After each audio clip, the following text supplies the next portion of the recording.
Hello and welcome to another episode of the Opportunity Podcast. I'm your host, Greg Elfring, the head of marketing over here at Empire Flippers. And today I am speaking with Erik Huberman, the CEO and founder of Hawke Media. So if you remember a couple weeks back, I actually interviewed Josh Springer, who works for Erik as the M&A advisor of Hawke Media because they're going on this awesome acquisition marathon of acquiring agencies. I was pretty excited to do this meeting. I read Erik's book. I really resonated with me. I highly recommend you go check it out if you're a marketing nerd like me. But Erik's a cool dude. He keeps it down to earth and he is like a true like blue collar marketer, if that makes sense, where he's actually doing the work. He's not selling Lambos. He's actually selling marketing that works. So I was super excited to do this. Unfortunately, Erik did have to leave for another meeting. So there's a little bit of a shorter podcast. But if you, my dear listener, enjoys this episode, let me know. I'll get Erik to do a part 2 where we talk about Hawke AI and a bunch of other agency stuff. So let me know, leave a question on the YouTube video or shoot me an email. But with all of that said, I will stop talking and we'll get into the show with Erik. So I will talk to you on the other side.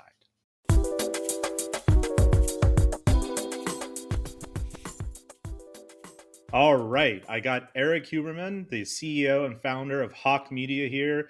This has been an interview in the making. I think we have rescheduled it maybe an entire quarter's worth of time at this point, but I'm very excited that you're on here, man. I read your book. I love it. But for Thank you. people that don't know who you are, why don't you give my audience a little bit of background on your story? Sure. Built Hawke Media. It's a decade old now. We're the top performance marketing agency in the country, and really, we're about 220 full-time people. Over the past, have managed over $3.5 billion over the past 10 years. Have grown almost 5,000 companies successfully. With that, how we built it out is at this point, we've built our own proprietary AI system that's basically digesting 7,000 companies' marketing, media, and revenue data in real time, so we can adjust an individual company's performance based on how the market's moving, which has been incredibly powerful, allowed us to be one of the top performing agencies out there. Along with, we started investing in the ecosystem about 9 years ago, and so have become prolific investors in most of the marketing tech stack: Klaviyo, PostScript, Tapcart, Fairing, like the list goes on of like most of like that Shopify tech stack, MarTech, Ecomtech.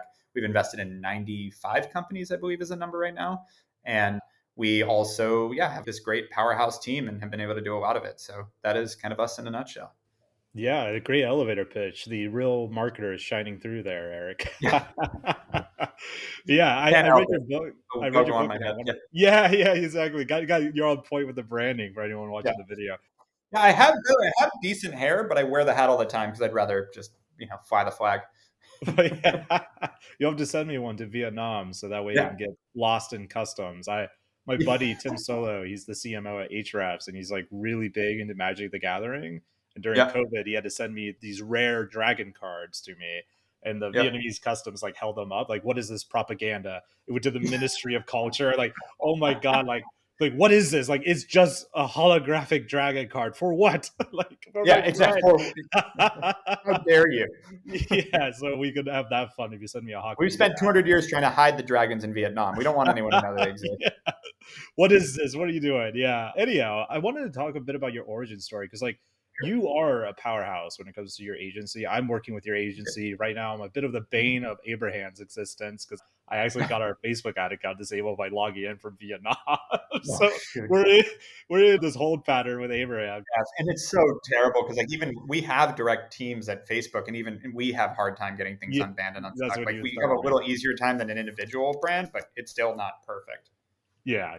He told me the same, and it's the typical like stop and go meta thing, right? So I'm Yep. not surprised that this happened. But anyways, I wanted to talk about like your origin story here. Like, why did you start an agency? Because you had a few other startups before. Like, what led Yep. you into doing an agency? Yeah, honestly, most of my startups, like it was never like let's write a business plan and do all this stuff and like the way a lot of people are taught to do it now. It was just like, oh, there's a need here. We should go do that. And so with this, I had built and sold 2 e-commerce companies and didn't know what I wanted to do next. I had some money in the bank, but I've never liked the idea of actually, I made this is kind of core to me. So to share, I don't think I've said this publicly, but I had this conversation a few months ago with a friend that's done pretty well as well, talking about wealth and lifetime and lineage and all that. And he was like, yeah, I think I'll probably die with, nothing in the bank. Like I'll probably spend it, and this is a guy that's doing very, very well and also doing a good job spending it. And I was like, I think the day I die will be the richest day of my life. because I actually like the game of building and growing and building and growing. And like, I don't like spending. And so why I say that is when I sold my last company, I didn't, even though I could have hung out for a little while. I didn't want to. I was like, I don't want to watch my bank account go down. I don't want to lose money. What I did was I just got enough consulting gigs. And by the way, I lived super frugally. Like I was living off, yeah, it's funny because there's so much debate about how you could, but I was, this was 10 years ago. I was living off like 3 grand a month and in LA. And I was Yeah. like, yeah, so that's what I need to cover. So let me go get some consulting gigs to cover 3 grand a month. The company that bought my company asked me to come work for them. I was like, I'm not working for someone. I'm good. Thank you. They're like, well, come consult. I'm like, I'll consult 1 day a week. And they're like, no, you'll consult 3 days a week. I'm like, okay, but you're going to pay me a lot of money. And all of a sudden they were paying me, it was like 9 grand a month for 3 half days a week of work. And I was like, this is cool. It's as much money as I was making before that. And then I had other people reach out to try to hire me. And I was like, I'll consult. And so all of a sudden, within a few months, because I'd built a reputation for myself as building and growing these businesses, and this was 2013 when nobody really knew how to get into digital. Like literally, Red Bull was one of my clients trying to figure out digital influencers. Like it was a very early day of like what was going on in digital. And I was a guy that had been successful and now was willing to help others. And so it was very quick that I could get some consulting clients. And through doing that, I was consulting and advising, and then I would try to hire agencies to actually execute on the stuff that I needed to execute, and they all dropped the ball over and over and over again. And it was just so frustrating. I went, screw this. I'm just going to hire a little team to help these guys out. Well, by the way, I was working on a like drinking tea company called Shape Tea that I was going to make fitness and health teas, which by the way, I didn't even drink tea. I just thought it was a good opportunity in the market. And so there was no passion for the product, which was probably going to be a bad thing. But I was working on that. And my thought was, I'll do this consulting and I'll build this little team. And then as soon as the tea takes off, I'll switch into that full time. Well, that was, I started hiring. I hired my assistant in like September 2013. I hired the team in January of 2014, which is when we consider the start of Hawke, and launched the tea company as soon as I launched that. And within 2 months, I had a much bigger client base on the Hawke side, and the tea company launched. And we had like tens of thousands of dollars in credit card fraud come through. And I was like, yeah, I'm going to focus on this. This is way more fun. I like growing businesses. I like working with entrepreneurs. And so that was it. We hired 7 people using the consulting fees I was making, never raised any money or had any financing, and just started growing it from there. And 10 years later, we're, 200 and change, and still no outside debt, no cap, no fundraising. It's been fun. Who would have thought that tea was such a high risk processing niche? It was. Yeah, and it was just on top of it. All of a sudden, I like we did, whatever it was, 20, 30 grand in sales the first month. And the second month, and I'm like, shit, we're doing well. And I had a bunch of influencers push it. Like I had a strategy, obviously. And then it was like, and then all of a sudden I had like, 30 grand in chargebacks. And I'm like, what the in here from the affiliate space? I know that happens there. I'm like, Jesus Christ, this sucks. I'm done. And so that was it. I think I still have the tea somewhere, the first original cans of tea I made, but I shut the thing down. My sister still has, I think, probably 20 yoga pants from her failed yoga Yeah. pants business on FBA. I told her That was my specifically, last business, to be clear. yeah, there you go. Yeah, I told her specifically, do not do apparel because it's like not a beginner It's so friendly hard. one. She's like, no, I Yeah. got this. And like, Yeah. I ended up selling like 50% of her yoga pants to a local gym in our hometown to try to help her That out. works. Yeah. In Vietnam? No, back in Oh, Alaska. okay. Back in Alaska. Oh, got it. Nice. I go back home to visit them, once a year or whatever. And she go Nice. in the house, and there's just this closet full of only blue, only medium size yoga pants because she didn't have enough money for all the other variations, which is why I told her Yeah. don't do this. Yeah. So I went to a local yoga place that a buddy of mine had started from high school. She started her own studio. I was like, hey, want to buy a bunch of yoga pants at wholesale? Only to the people that fit a medium. I would say mediums sell probably the worst of any size from my experience because you either have people that are larger trying to get back into shape or Right. people that are in shape. I'm not saying mediums out of shape. I don't need that cancel culture coming at me, but like from experience, the quantities were much higher on extra small and large and extra large than they were medium. Yeah, yeah. Well, don't worry, Eric. We'll get you canceled by the end of this I'm podcast, sure. Yeah. so Something's we'll going to do happen. it. So walk me back through the origin story of Hawk Media. So now I want you to answer this question from when you started and also what you think about it now, because I think things have changed quite a bit from since when you started Hawk, right? So what do you do differently at Hawk versus other agencies that helped you become the fastest growing consultancy? Like what was happening back then and what is happening today? Because obviously agency is a lot more commoditized today than it used to be. It was already. I mean, when I started this, there were 25,000 digital agencies in the US. And as I used to say, 99% of them have no idea what they're doing. And now there's 88,000 digital marketing agencies in the US. And I'd say 99% of them have no idea what they're doing. I agree with So that. there's just no barrier to entry. So like anyone can start one. And that, I wish I could point to a silver bullet, but it is a few things in terms of our growth. Number one, do what you say you're going to do, actually deliver, actually know how to do marketing. Like these should be table stakes, but they're not. And right there, I'm ahead of at least 90% of other agencies. And so that becomes the easy way to be in the upper echelon of agencies. That's super easy. So that's number one. Just actually know how to do marketing, actually understand how it grows a business, and actually deliver what you say you're going to do. You're going to keep a lot of clients. You're going to build a good reputation, and all that becomes the hamster, or the flywheel that starts to grow. And is crazy how rare that is. And then from there, I'd say it's two other things. Number one, I was allowed to focus on growth because my business partner really focused on delivery. As he put it in the early days, I would go make promises, he would deliver on them. And so Like every good we were marketer. able to have that, and it's fair. We were able to Yeah. have that dynamic that allowed me to be fully bought in and focused on growth. And then I'd say the third thing is be like incessant. I had this conversation with our sales team today because my view of what the opportunity I have is I can work like most won't, so I can live like most can't. And that is the mantra that repeats in my head when I'm challenged, when I'm having a tough time. It's just a reminder of like, my lifestyle is absurd at this point. I have an incredible lifestyle, travel wherever I want, do whatever I want to do, work my ass off, but still afford an incredible life at 37, living in in one of the nicest neighborhoods in the country, doing a ton of great stuff, running a great business with great people. Like all of this, objectively, I am so lucky. But it is my way of paying for that is work harder. And like when I work harder, it works. Not linearly. It's not like I put in an extra hour today and tomorrow is great, but it does play out that way. And I think that attitude and that understanding of like, I have to be the one to drive and push this company, regardless of how big we are, like that understanding has allowed me to keep doing it, which has really kept us pushing, setting goals higher, making sure that we're managing to those, being ambitious. Like what I've noticed, they talk about goal setting a lot in general. And what I've noticed is like, if I set a goal, just let's use random numbers for a company. I set your goal to do $1 million in revenue this year. If you're on track to do 1.1, you're hanging out. You're like, we're good. If you're on track to do 700 grand, you're leaning into it. You're trying to figure out how to get to that one. That was your goal. If your goal is 2 million and you're at 1.1, now you're leaning into it. You're way off. You got to do more. It is that simple in terms of like what you set the target as changes your activities and your push and what you're trying to accomplish. And doesn't mean you're always going to hit that goal. You have to make it attainable and reasonable, but how you manage a business all has to do with what you're trying to shoot for. And we're trying to shoot for the stars here. We want marketing world domination. So that's where it comes from in a lot of ways too. There's a lot to unpack there. Well, all of it good. I agree with everything you just said there. Like most agencies do drop the ball just by doing what you say you're going to do. Like is weirdly a competitive advantage in my experience. I literally have a friend. They're in the UK. They have a brilliant agency. They're really, really good people. I referred over this random contractor I knew who was looking for help. I know they would crush it. And the guy's like still reaching out to me. He's like, dude, I'm not the agency owner here, man. I'm just like friends with them. This isn't even like a referral fee. I just like referred to a friend, right?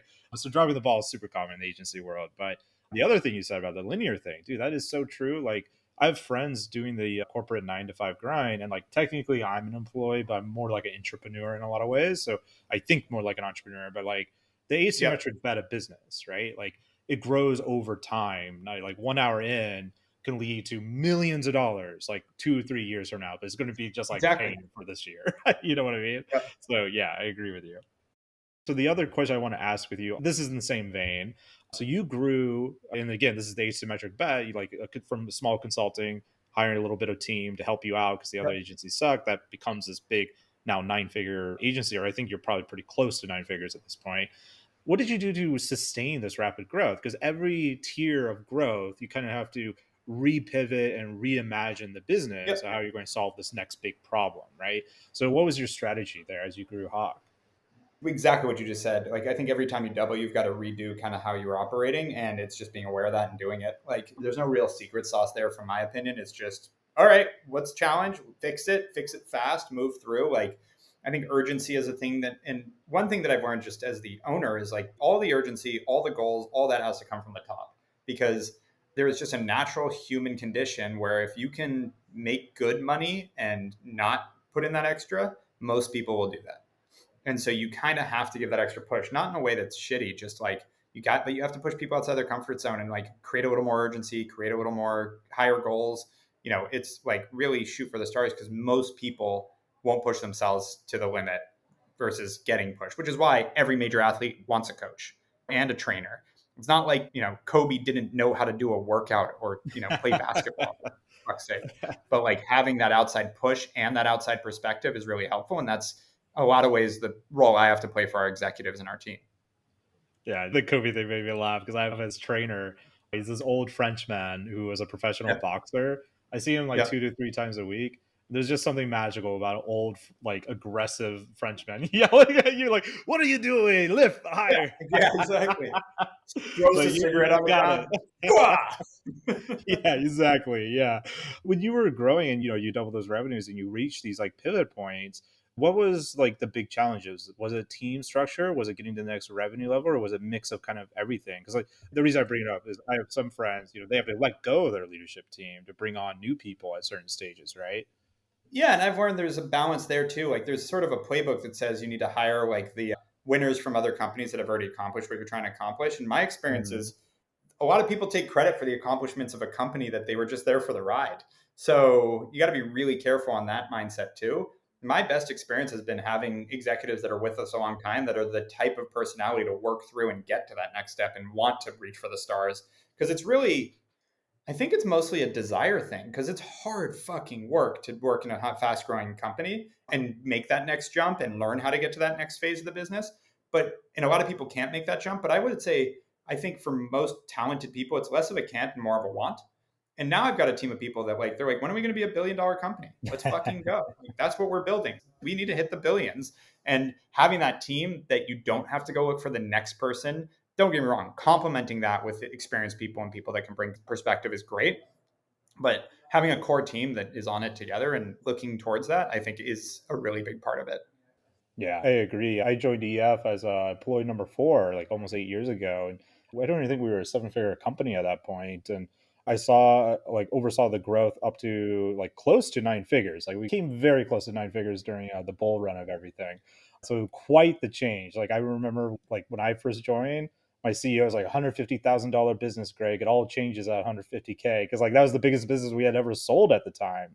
Now, like 3 months Yeah. ago, we just sold a $13 million business, right? So Yeah. it's quite different. But yeah, I like what you have to say there. And yeah, for anyone listening, if you want to get a lot of skills, like Eric's not wrong. Working at a startup that's fast growing is hard as shit, but you're going to learn a crazy amount of stuff if you can keep up. Again, it's a cliche, but it works. Work like most won't, so you can live like most can't. Like you see so much like social jealousy where it's like all these people get to do this stuff and they're probably just rich kids. Like I've had so many people, I see it. There's like blog posts about how Eric Huberman is only successful because his dad gave him paid for the company. I'm like, what the fuck? It's completely made up, but it's like that people need to like justify why they're not successful. And I fully believe in the opportunities in the US. I believe that it is high risk, high reward in the United States.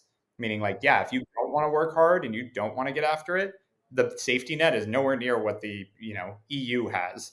And that is a challenge, but the upside is massive here. Oh, I agree, man. Like I was an oil field roughneck and I, fucking hated it and taught myself internet marketing. Like I went from the oil rigs of Alaska to speaking in Dubai, like it could Yeah, definitely happen, exactly. but you put in the work. Exactly. You got to put in the work and go for it and like not be rest on your laurels, which is what, frankly, again, most people want to do. Yeah. Your story, the people making up your dad buying your company reminds me of, I don't know if you game at all, but Larian came out with Baldur's Gate 3 and it's just like crushed the world records, right? And all these people Yeah. on Twitter like, oh, it must be nice because you got all this funding from Wizards of the Coast. And the lead developer at Larian is like, what are you talking about? We had to pay for the IP rights to do this. This cost us $100 million. There was no funding. It was all Yeah. bootstrap. But it reminded me of that. People just like, taking a Well, yeah, shot at people someone on can't come to Twitter, terms with right? the fact that maybe they are the ones that are failing, and that's part of it too. Yeah, It's like projecting maybe hard. they are actually, yeah. It's when people are missing things, it's got to be everyone else's fault. That mindset is what stops people from growing. Oh, 100%, man. I 100% agree with that. So talk to me as you grew Hawk, because you reached a point where you started looking at acquiring agencies, right? So Mhm. how did this transition happen and when did it happen? Like, give me the origin story of why you started acquiring agencies. Yeah, I mean, it just, the first one, it just popped up. I had a company that, a fund that I knew helped start an agency, which I, and from the beginning, I was like, again, we're bootstrapped. I was like, don't fund an agency. What are you doing? And they did anyways. And then 6 months later, they're like, yeah, that was stupid. Like, no shit. They're like, do you want to just take it over and acquire it from us? I was like, yeah, sure. Let's figure out a deal. Let's figure this out. And I did it. I was early in the business. And then I just started. And then another one popped up a couple years later. It was like, yeah, we've done this before. We kind of learned a little bit. Let's go and do it again. And then I would say, past couple years, like we leaned into it a little bit in like 2019, but we didn't really like we wanted to build a process around it, but we just hadn't quite figured it out yet. And then, I know Josh was on this podcast, the guy that runs our M&A. We got together a few years ago and we realized what we needed to do and how we wanted to build it. And I also got some great advice from a guy named Hemi Zucker, who built a company called J2 Global. And they did like, Mm. I think it was like 150 acquisitions in 2 years. Like it was nuts. And I was like, how? Why? What does that look like? And he showed me the model. I was like, this could be a really good complement to how we build. And so then we did a bunch. And now, like, it's one of my favorite parts of the business because I get to work with a bunch of entrepreneurs that know how to grow and they're self starters. I don't have to convince them to come to work. They've already done that for themselves for the past 10 years. And we're just here to be their platform and help them grow and make a lot of money together. And it's been just like a great partnership with these guys. We figured out a model that works for everyone, that's upside for everyone. And again, now we have the case studies, the proof points. So it's really ramped up, but it's been a great way for us to grow. But the downside is like things go wrong every single time. And if you don't have a big enough boat to withstand their problems, like, I mean, we had one agency we bought, and the next month the revenue was half of what it was the month before with the same payroll and everything because they just had some cash flow stuff happen. We had to eat all that. And thankfully, we're way bigger than them and we could eat it all. And we figured it out and moved forward and then fixed it. Now it's off and growing like crazy, but it's like those are things you have to be able to do when you do these acquisitions. But other than that, it's been a great part. I think the most fascinating thing with building an agency and then going and acquiring agencies, like there's just so many natural fits for like revenue expansion, right? Like I think Yeah. you just acquired a design agency, didn't you? Like one of the big national branding agencies or something like that. We did a personal branding agency, yeah, Personal called branding. Simply Lee. Yeah. Yeah, like to me, like acquiring all these specialist agencies, if you have a good platform like Hawk, it just is a no brainer. But I Yep. could see like entrepreneurs, they've never had a boss, they want to call their own shots. I could see a lot of egos in the I can tell room. you right now, none of our entrepreneurs have a boss. I know better. Like we set this up so it's like you want to check out and go, like it's on you too. Like I prefer that you grow your business with us, but if you literally just wanted a place to go park your book and your employees and call it a day, we build the model that you can do that. It's not going to, it's kind of a waste for both of us. But if someone's fully, we've actually done those deals intentionally too, where the person's like, I'm done. I don't want to do this anymore. Just take it over. And so we make sure that they can get taken care of too. For us, it's really just doing a deal based on what that entrepreneur wants. But yeah, no, I'm not like I literally talked to two of our entrepreneurs that we acquired today, and both of them, the phone call starts with, "So what can I do? What can I help? Anything you need from me? How's everything going? Where's the friction points? Let me know where." And I have a monthly call with our entrepreneurs, and it's just like anything you need from me, anything you need to fix, anything we need to change.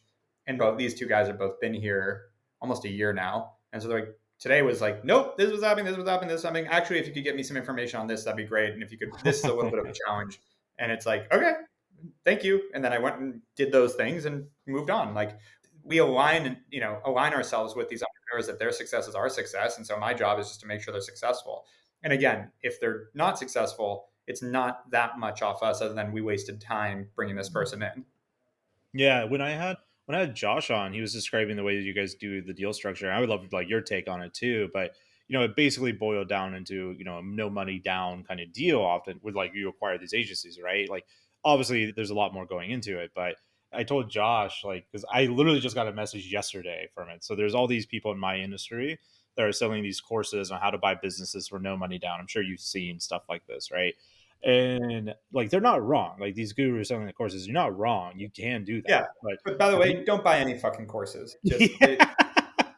my dad taught me this when I was 17, and I wish everyone was as lucky as me. I read Rich Dad Poor Dad, which is a great book, to be Yeah, clear. yeah. But I came to him like, yeah, and he talks about this and get out the rat race. And my dad's like, yeah, you know how he makes money? I'm like, how? He goes, selling fucking books. Like if you were so good at buying businesses for no money down and making so much money, you don't sell courses. You do Right. that. Yeah, exactly. This So course shit yeah. yeah, and I am mostly in agreement with you. I buy some courses because I do think there is some value in it, but Those kind of the courses of let me teach you how to be rich. I'm not saying yeah, those I'm not saying courses, all education yeah, is yeah, bad, to be clear. I like education. But the idea of paying for a course of like, I'm rich, now I'll teach you how to be rich is the yeah. dumbest thing. I have a special hatred for those ones because like that's Yeah. what like trapped me in the oil field for so long, where I never was able to get out of the rig because I was the perfect avatar, right? Like Yeah. desperate to change my life, like good high income, and just like Yeah. wanting to get out so bad. All these courses are like, yeah, post your affiliate link on Core. Like, fuck, I paid $1,000 for that. Yeah. And like you try a Core, it just like bans you. Like you would never use Core again in your life, you know? Yeah. No, it's yeah. I mean, Ty Lopez is a good example of all the fraud that is out there, and I will Yeah. call him out directly because if he just screwed over another set of investors that I know on another deal that he. Which company is this? I said Ty Lopez, the individual. Oh, Buy my dude. social. So, okay, this is a bit of a rabbit hole, but Yeah.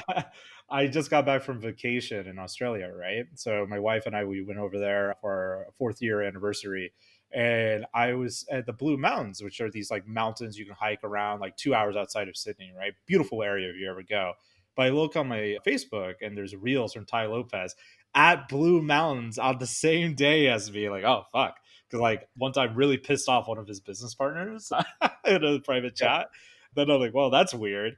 And then I'm at the Opera House the next morning with my wife, doing like the husband taking all the Instagram pictures for her, right? Yeah. And I look at the phone, and Ty Lopez is at the Opera House at the same time as me. Like, what the hell? Is this guy like stalking me? What's going Yeah. on? He's trying to find you, man. I don't know what you said, but he's gonna get you.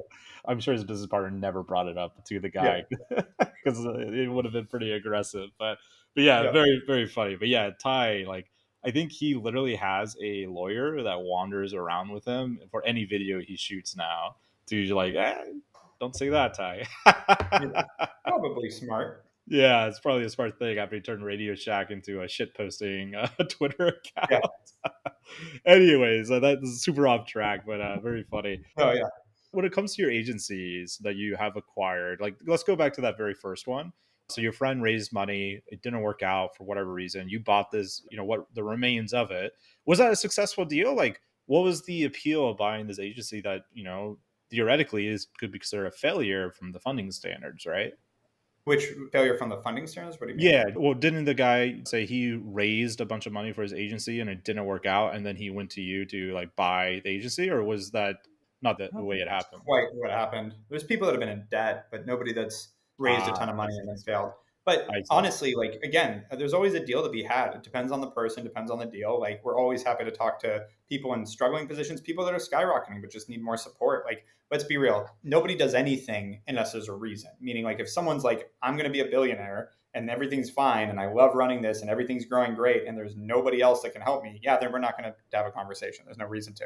But whether it's good or bad, like, hey, things are going, like we have a lot of agencies who either things are going well, but they need to be freed up so they can focus on that growth side, or they want to just not focus on the sales side and focus on just delivering. Like those are a lot of the conversations we're having. Similar to what I talked about with why we were successful early. Like I could go grow it, my partner could manage the day to day. We now can be one of those for the agencies we acquire and free them up to be in their zone of genius. That's what we're looking for, wherever that can be complementary. Yeah, you're solving kind of like the E Myth revisited problem, right? The baker doesn't bake anymore. I think I even brought that up with Yeah. Josh. Like you start the bakery thinking you're going to be like the baking cakes all day, but you're doing accounting. Yeah. And honestly, I'd argue that most agency founders want to go out and mingle and meet people and sell and do biz dev. They don't really want to pull Facebook ads, most. Yeah, And so they're trying to get out of that. And they do to an extent, but at these sort of subscale agencies that haven't gotten to the point where they have a giant infrastructure around them, they're getting pulled into a lot of shit. And so it gets yeah, to a point where it's like, the sort of somewhere between 8 and 20 million, that kind of range of net revenue on an agency. I'd say a little more, maybe 10 to 20.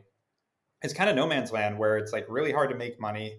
It's really hard because you need an infrastructure, you need HR at that point, you need all this shit, but you haven't outgrown into a point where you can absorb all that the best. And so a lot of people sell at that point or raise money. And we're also working with the companies that are even smaller than that, that getting to that point is crazy. And we help them get there. And then we already have the infrastructure to blow right past it. There's a lot of truth, man. With that, the growing pains from like 1 million to like crushing above 10 million are so massive. Like you said, the Yep. HR cost alone, like, depending on what you need, that's like six figures or more in OpEx or salaries or whatever. That isn't really doing much when it first starts off, right? Like there's not a whole Yep. lot of HRing to do until you get to a certain point, but you need it, which is something we actually had to deal with, when we started growing, right? Because we did get to that 8 figure mark. And yeah, it's painful. I can speak from experience. All right, Eric, I know you got to run. Hopefully, we can get you coming back on to talk more because we didn't get to talk about Hawk AI, all this other stuff I wanted to ask you about. So hopefully, we can do a part two down the road, and hopefully, Yeah. hopefully, it won't take 3 months. But before we go, I would like to just ask you the rapid fire questions. I'll ask you three questions. You give me three quick answers. Are you ready? Yep. Cool. What do you think are the best hidden growth opportunities within a marketing agency today? Best growth opportunities within a market agency. Always your existing clients, increasing retention, sales. And I will say a lot of agencies really fail at drinking their own punch and actually doing marketing for themselves and selling Yeah, themselves and positioning themselves. It's remarkable. 100%. But my experience is like when retention, like the stability and the sanity of having better retention so that you can, predict what's going to happen and grow on top of that is really nice. Yeah, 100% agree with you, especially on marketers not marketing themselves. What tools or resources can businesses use to help increase their marketing effectiveness?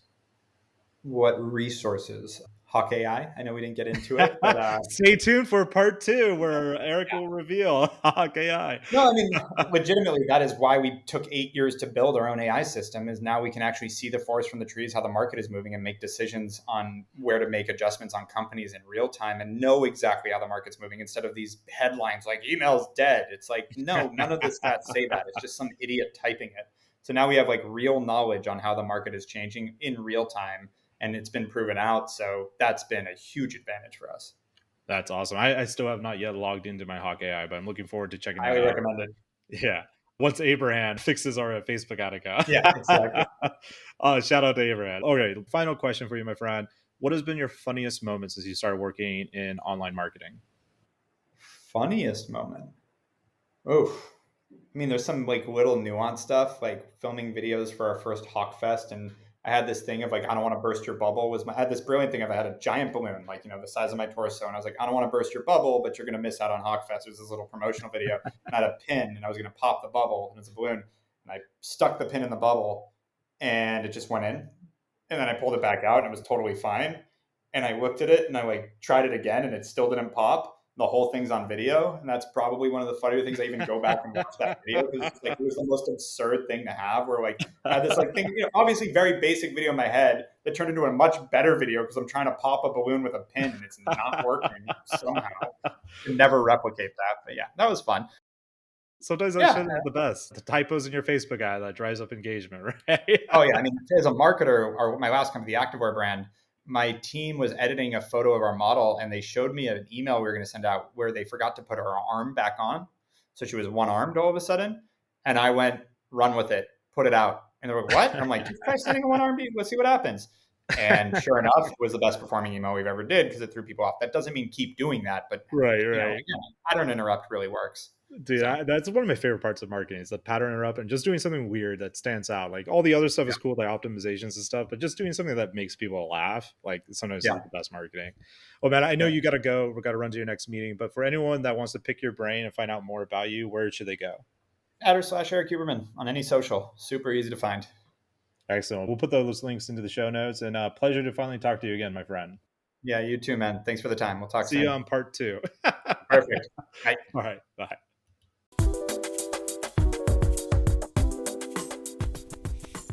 There you have it. I hope you enjoyed it. I hope it got you inspired at all the different things that are happening in this industry. And of course, if you just want to buy a highly profitable business, you can always go to empireflippers.com/marketplace, or maybe you want to make an exit of your highly profitable business, and you could go to empireflippers.com/sell your site. I've been your host, Greg. If you enjoyed this episode, make sure you leave a review, give us a like, a follow, share it across social media. Talk to you all soon. See you on the next episode.